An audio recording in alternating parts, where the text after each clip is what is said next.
Accelerating Sarawak's socio-economic development, Bukit Assek redevelopment to bring big changes to Cebu. And Tun Taib Mahmud is on his way to recovery. These are the headlines for tonight. Assalamualaikum and a very good evening. I'm Shura Abang Mansur and you're now watching TVS Nightline.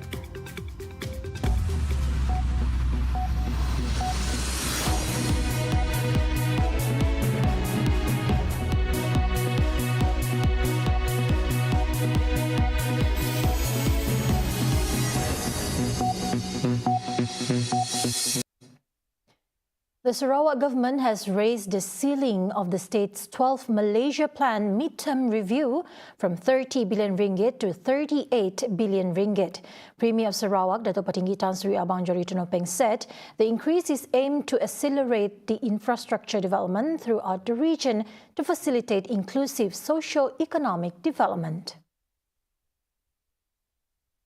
Through a series of targeted high impact development program, we aim to foster a society where no one is left behind and opportunities are accessible to all. He said this at the press conference after visiting Kampong Datu Redevelopment Project in Cebu on Monday. On the same development, he said the Sarawak government also invests in human capital development to ensure that its people are equipped with the right skills to increase their average household income to 15,000 ringgit per month by 2030. On that note, the Sarawak government also invests in human capital development to ensure our people are equipped with the right skill to increase their average household income to 15,000 per month by the year 2030. Previously, the Department of Statistics Malaysia, DOSM, through its Household Income and Expenditure Survey, informed that Sarawak experienced an upward trend in its total monthly household income, reaching 3.9 billion ringgit in 2022 compared to 3.7 billion ringgit in 2019.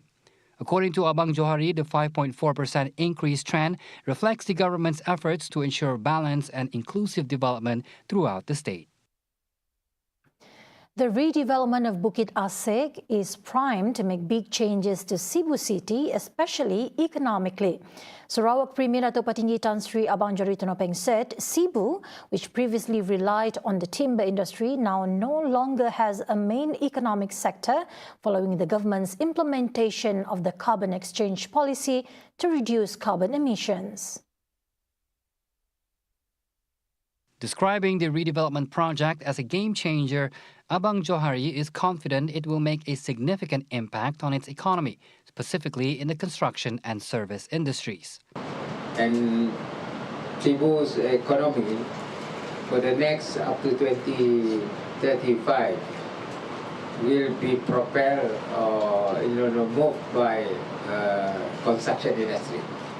That will create a lot of jobs in the construction sector, and upon completion of the whole exercise, then Cebu become a different Cebu that will attract investment in services, particularly tourism as well as other services such as hospital, healthcare and so on. He was met after visiting the Kampong Datu redevelopment project site in Cebu on Monday. Abang Johari also said Phase 1 of the Bukit Assek reconstruction project is expected to begin near the end of 2024 and will take about 10 years. We have to develop the drainage system in Bukit Assek, and the expert has informed us that the profile of Bukit Assek, particularly Bukit Assek, and its adjacent area is below the level of our river. Actually, it's about 1.5 meter. Aside from Bukit Assek, the Kampong Datu redevelopment project, rigorously being undertaken by the Land Custody and Development Authority (LCDA), is also set to impact Cebu's transformation. Abang Johari on Sunday informed that Cebu Division will be redeveloped to transform the central region as Sarawak's most modern city by 2035. Sarawak's Governor Tun Taib Mahmud is making strides in recovery. A recent video shared by his wife, Puan Ragat Kurdi Taib, on her Instagram offers a glimpse of the couple at a cafe, indicating positive progress in Tun Taib's recovery. Happy Sunday to everyone. Hello, Tun. Hello, husband. I love you. We all love you. Long life, inshallah.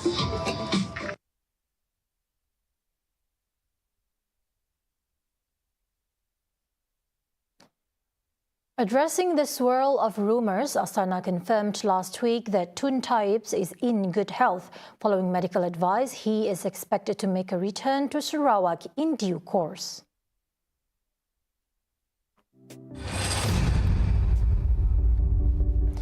Sarawak is eagerly embracing a forward-looking approach to road construction by considering the utilisation of slag, a byproduct from ore smelting. Deputy Premier Dato' Amar Douglas Uga Ambas revealed that the Ministry of Infrastructure and Port Development, MIPD, will collaborate with the State Public Works Department to establish guidelines for employing slag in road construction, with Samalaju leading as a pioneer in this initiative. The Samalaju Industrial Park in Bintulu currently produces around 100,000 tons of slag per annum as a byproduct of ferroalloy industries. Despite its classification as waste, UGA sees the potential of slag being repurposed for road construction according to the Japanese industrial standard JIS A5015 specifications. This innovative approach aligns perfectly with Sarawak's PCDS 2030 aspiration to achieve 100% rural road connectivity as it explores the use of slag in road construction. Uga and his delegation recently visited the Land Development Department Construction Management Division in Chiba Prefecture to learn about road technology management, gaining valuable insights into the application of slag within a 40-kilometer radius of a steel factory in road construction. In the prefecture, the use of slag within a 40-kilometer radius of a steel factory is incorporated in its road construction. Offering free access to a diverse range of high-quality reading materials and seek to introduce innovative learning and teaching methods, particularly emphasizing interactive learning experiences for children, Sarawak State Library and Cedidate Sdn Bhd formalized their partnership with a new Memorandum of Agreement MOA signed on Monday. This collaboration aims to bolster digital access for lifelong learning, with efforts well aligned with the fourth Sustainable Development Goal, which prioritizes the provision of quality education. Sarawak State Library CEO Japri Bujang Masli underscored the pressing concern of illiteracy among children, citing a staggering statistic of 13% of the 174,304 children completing primary school lacking the basic literacy skills, as reported by the Statistics Department, which further serves as a driving force behind the collaboration. Dan perangkaan pada tahun 2019, seperti yang dilaporkan oleh agensi-agensi berita pada bulan Januari 2023, kadar keciciran dalam kalangan pelajar sekolah rendah adalah sekitar 13%, iaitu lebih daripada 170,000 orang yang tidak mahir membaca. Itu keciciran daripada kemahiran membaca. Dan di Malaysia ada lebih kurang 5.03% daripada rakyat Malaysia yang belum memiliki kemahiran literasi. Literasi di sini bukan hanya membaca, tapi juga celik dalam bidang-bidang lain, kan, celik ICT ke, celik budaya ke. Tapi kalau membaca, memang 5.03% ni melebihi 1 juta orang. Meanwhile, General Manager of Cedidate Sdn Bhd, Ayub Tahari, hopes that everyone has the same access for information to ensure that no one is left behind in receiving education. The MOA aims not only to raise literacy levels, but also to lead educational development initiatives, ultimately contributing to Sarawak's vision of becoming a developed state by 2030. Hailing from Saribas, Sarawak, Major retired Michael Raymond Bugat, a revered former Sarawak Ranger, left us at the age of 71. He peacefully departed on Monday morning 9 a.m. at Sarawak General Hospital. The news of his passing was conveyed through a heartfelt family post on social media on Monday, August 7th. Michael's body currently rests at Desa Wira Batukawa, Kuching. Friends and family will gather at Civic Centre for a funeral wake on August 8th, followed by his burial on August 10th at Kuching Heroes Memorial Park. A stalwart in the military community, Michael's influence to join the profession of arms during the Indonesia-Malaysia confrontation in 1963, whereby British soldiers and Gurkhas were present. On January 22, 1973, Michael started training at Camp Terenda in Malacca. After training for 6 months, he and his mates, all 520 of them from Sarawak, were absorbed into the newly created 8th Rangers. He was absorbed into the Lightning Platoon after 3 months of advanced training. The Lightning Platoon later evolved into Platoon Ngalaban until it became the famous UCIS Platoon. A true hero, Michael's valor shone through as he neutralized 2 communist insurgents in each of 2 separate battles, on October 9, 1976 in Kampong Serangan, Lundu, Sarawak, and on December 26, 1977 in Gopeng, Perak. In another significant encounter on June 1, 1979, as a member of the Risk Gempur Platoon UCIS, under the leadership of Sergeant Kanang Anak Langkau, Michael fearlessly charged the enemy, successfully eliminating 5 communist insurgents. His courage was not without sacrifice, as he sustained severe arm injuries and lost a comrade in the battle. He was awarded the Panglima Gagah Berani Medal from the Yang di-Pertuan Agong Sultan Iskandar on June 6, 1984, for his courage during a battle with communist terrorists in Sarawak. Michael was a section commander in the UCIS platoon of the 8th Rangers and known as one of the fighters who had displayed outstanding professionalism and valor in the face of the enemy. He was the first in military service with the BE category to be promoted to a commissioned officer as a quartermaster with the starting rank of lieutenant after serving for 18 years. The legacy of Major retired Michael Raymond Bugat lives on in the hearts of his comrades, friends, and families. His dedication to service and remarkable courage will forever inspire future generations. Coming up right after the break, Prime Minister Anwar Ibrahim laser-focused on ending hardcore poverty. And in world news, train derailment kills 30 in Pakistan right here on TVS Nightline. Stay tuned.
Welcome back.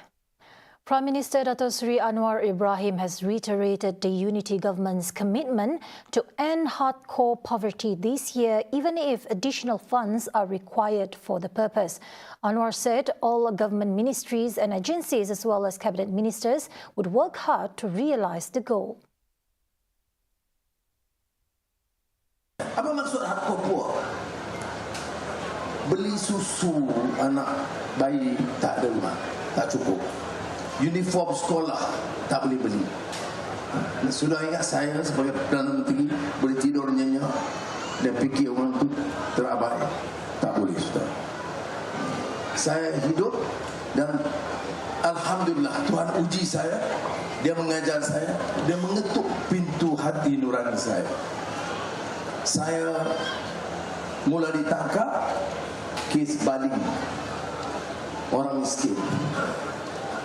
Jadi biarlah sudah bagi kepercayaan kita selesaikan. Anwar, who is also Pakatan Harapan chairman, said even if the opposition condemned or belittled the government's efforts, it wouldn't stop him and the cabinet lineup to finding solutions to the people's problems. He vowed to be the kind of prime minister who doesn't want to merely build landmarks and have Malaysia be known only for great landmarks, but also be the one who will solve the issue of hardcore poverty in the country. The cost of living aid BSH of 300 ringgit per month will be extended to non-pensionable veterans from the age of 60 effective September. Chief Secretary to the Government Tan Sri Muhammad Zuki Ali said the proposal was agreed at the Cabinet Committee on Public Service Reform meeting chaired by Prime Minister Dato Sri Anwar Ibrahim on Monday. The BSH extension will benefit a total of 41,970 non-pensionable veterans. He said the government had previously announced a special appreciation aid of 300 ringgit for civil servants and 200 ringgit for government pensioners, which will be paid this Thursday, August 10. This year, he said civil servants had also enjoyed a special additional annual salary increment of 100 ringgit, Aidil Fitri special financial assistance of 700 ringgit, as well as the 2023 special financial assistance of 700 ringgit. Muhammad Zuki said the meeting discussed matters involving improvement and welfare of civil servants, especially the status of the review of the remuneration scheme. He said the study would cover the overall aspects of public service, namely remuneration, organizational development and talent management to ensure the welfare and well-being of civil servants. The last time the public service remuneration scheme was reviewed was in 2001, and the last review of the salary scheme was conducted in 2013. Sarawak secures a strong third place with 15.5 million visitors following Selangor, which leads with 22 million visitors, and the Federal Territory of Kuala Lumpur with 16.9 million visitors. Chief Statistician Dato Sri Dr. Muhammad Uzair Mahidin highlights the profound impact of Malaysia's international border reopening and transition to the endemic phase on April 1, 2022, significantly altering the nation's socio-economic landscape. On an overall outcome, Malaysia recorded an impressive 248.1% rise in domestic tourism expenditure in 2022 to reckon 64.1 billion ringgit in spending versus 18.4 billion ringgit in 2021. According to the latest State Socioeconomic Report 2022 released by the Statistics Department Malaysia DASM, domestic visitor numbers rose by 160.1% to reach a record of 171.6 million visitors compared to 66 million visitors in 2021. The tourism sector contributes to economic strength, manifesting in the gross domestic product GDP growth of 8.7%, a sharp rise from 3.3% in 2021. 5 states surpassed the national GDP per capita of 54,785 ringgit, namely Federal Territory of Kuala Lumpur, Federal Territory of Labuan, Sarawak, Penang and Selangor. Sarawak also demonstrates a strong economic stance, ranking third in investment activity with 28.2 billion ringgit, followed by Johor with 70.6 billion ringgit and Selangor with 60.1 billion ringgit in approved investment value. In addition, Sarawak, Johor and Federal Territory of Kuala Lumpur see export boost due to a 76% surge in refined petroleum products export, reflecting growth rates of 52.7%, 35.2% and 4.5% respectively. Previous DOSM reports highlight Sarawak's exemplary trade performance in 2022, recording 217.2 billion ringgit, marking a 44% increase and the strongest performance in a decade. A total of 97,388 individuals consisting of Malaysian armed forces and police personnel as well as their spouses will fulfill their responsibility as early voters in the 6 state elections tomorrow. The early voting will also involve the Kuala Terengganu parliamentary by-election following the decision of the Terengganu Election Court on June 27th to annul the victory of past candidate Dato' Ahmad Amzad Hashim in the 15th general election after finding that corruption had taken place. According to the Election Commission EC, the latest electoral roll that has been updated up to June 21st, 2023 will be used for the Kedah, Kelantan, Terengganu, Penang, Selangor and Negeri Sembilan state elections and the Kuala Terengganu parliamentary by-election.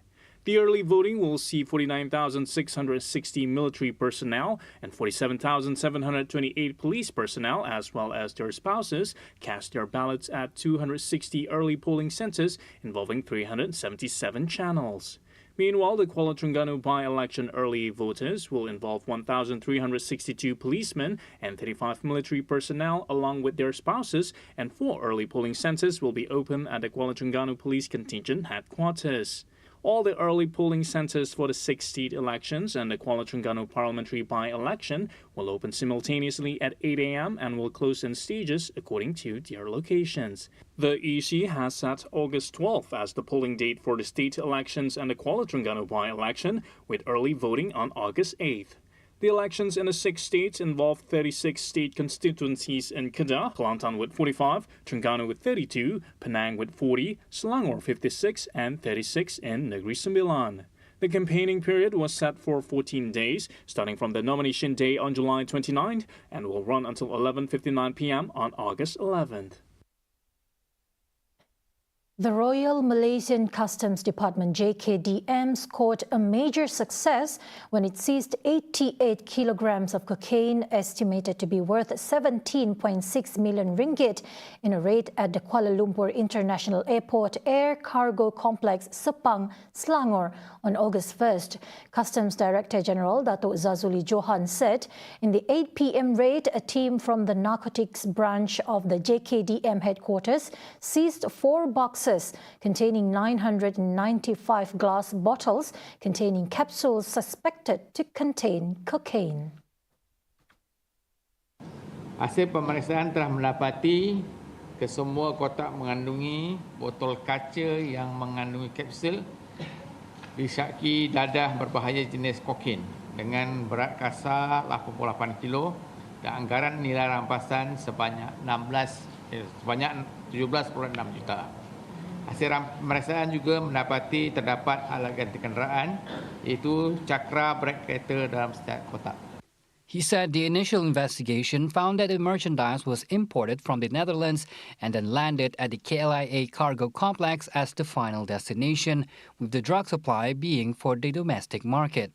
Zazuli said the investigation also found that the importer used false information in the importation documents, thus making it difficult to arrest the importer.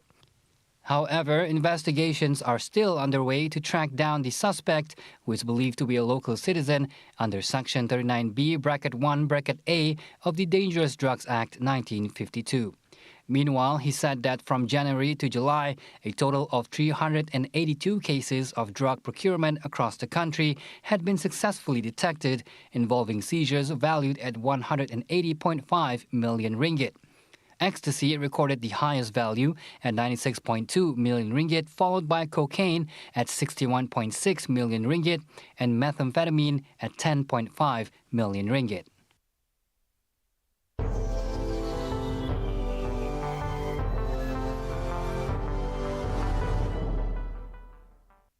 A passenger train derailed in southern Pakistan on Sunday, August 6, killing at least 30 people and injuring more than 80.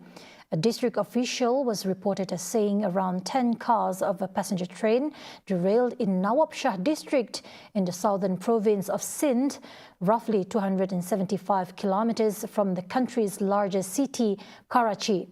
Local broadcaster Geo reported on Sunday afternoon that some people were still trapped inside a train car and others had been transferred to hospitals.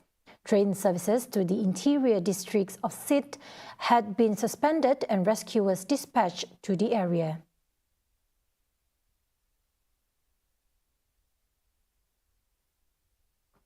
Niger was waiting on Monday for a response from the West African Regional Bloc after coup leaders ignored a deadline to reinstate the ousted president, a move to bloc has warned could lead to military intervention. The Economic Community of West African States, ECOWAS, has said it will issue a statement on its next steps, responding to junta's refusal to stand down by Sunday.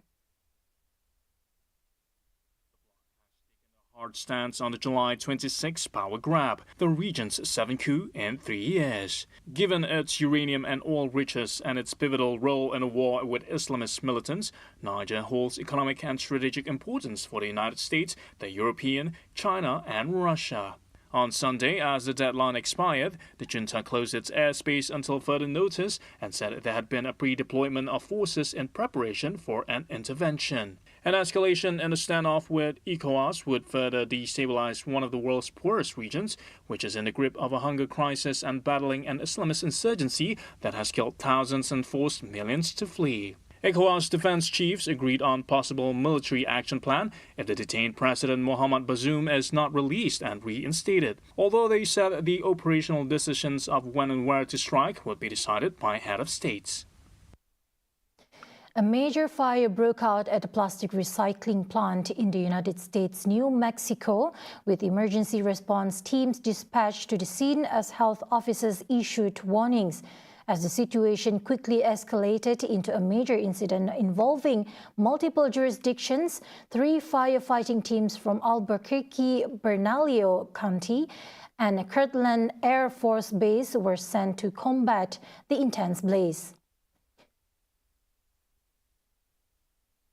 Injuries were reported, but due to the hazardous air pollutants from the thick, heavy smoke, municipal officials enacted a health alert to the population in the region.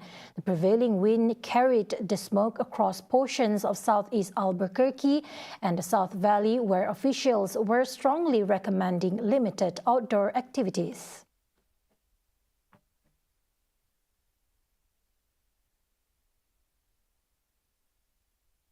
And that is all from me. I'm Shara Bang Mansur. Thank you for watching.